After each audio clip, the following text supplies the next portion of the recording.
ಮಂಡ್ಯದ ವಿಸಿ ನಾಲೆಗೆ ಮತ್ತೊಂದು ಕಾರು ಪಲ್ಟಿಯಾಗಿದೆ. ಚಾಲಕನ ನಿಯಂತ್ರಣ ತಪ್ಪಿ ನಾಲೆಗೆ ಬಿದ್ದಿದೆ ಕಾರು. ನಾಲೆಗೆ ಬಿದ್ದಂತ ಕಾರಿನಲ್ಲಿ 4 ಮಂದಿ ಇದ್ರು ಅನ್ನುವಂತ ಮಾಹಿತಿ ಈಗ ಸಿಗ್ತಾ ಇದೆ. ಕಾರನ್ನ ಮೇಲಕ್ಕೆತ್ತೋದಕ್ಕೆ ಪೊಲೀಸರು ಮತ್ತು ಸ್ಥಳೀಯರು ಹರಸಾಹಸ ಪಡ್ತಾ ಇದ್ದಾರೆ. ಮಂಡ್ಯ ಜಿಲ್ಲೆಯ ತಿಬ್ಬನಹಳ್ಳಿ ಗ್ರಾಮದ ಸಮೀಪ ವಿಸಿ ನಾಲೆಗೆ ಕಾರೊಂದು ಉರುಳಿ ಬಿದ್ದಿರೋದು. ಪದೇ ಪದೇ ಈ ರೀತಿಯ ಘಟನೆಗಳು ಮರುಕಳಿಸ್ತಾ ಇದೆ. ಈಗ ಮತ್ತೊಂದು ಕಾರು ವಿಸಿ ನಾಲೆಗೆ ಬಿದ್ದಿರೋದು ಆತಂಕದ ವಿಚಾರ ಅಂತಂದ್ರೆ ಕಾರಲ್ಲಿ ಒಟ್ಟು 4 ಜನ ಇದ್ರು ಅನ್ನೋದು ಸದ್ಯ ಕಾರನ್ನ ಮೇಲಕ್ಕೆತ್ತುವಂತ ಪ್ರಯತ್ನ ನಡೀತಾ ಇದೆ.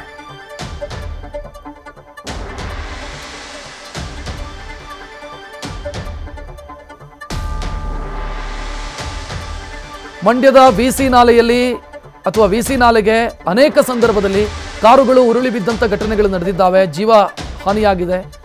ಈಗ ಮತ್ತೊಂದು ಘಟನೆ ನಡೆದಿದೆ. ತಿಬ್ಬನಹಳ್ಳಿ ಸಮೀಪ ಕಾರೊಂದು ನಾಲೆಗೆ ಬಿದ್ದಿದೆ. ಪ್ರತ್ಯಕ್ಷದರ್ಶಿಗಳ ಮಾಹಿತಿಯ ಪ್ರಕಾರ ಆ ಕಾರಲ್ಲಿ ಒಟ್ಟು 4 ಜನ ಪ್ರಯಾಣಿಸ್ತಾ ಇದ್ರು ಅನ್ನೋದು. ಕಾರನ್ನ ಮೇಲಕ್ಕೆತ್ತೋದಕ್ಕೆ ಪೊಲೀಸರು ಮತ್ತು ಸ್ಥಳೀಯರು ಹರಸಾಹಸ ಪಡ್ತಾ ಇದ್ದಾರೆ. ಮಂಡ್ಯ ಜಿಲ್ಲೆಯ ತಿಬ್ಬನಹಳ್ಳಿ ಗ್ರಾಮದ ಸಮೀಪ ವಿಸಿ ನಾಲೆಗೆ ಕಾರು ಉರುಳಿ ಬಿದ್ದಿದೆ.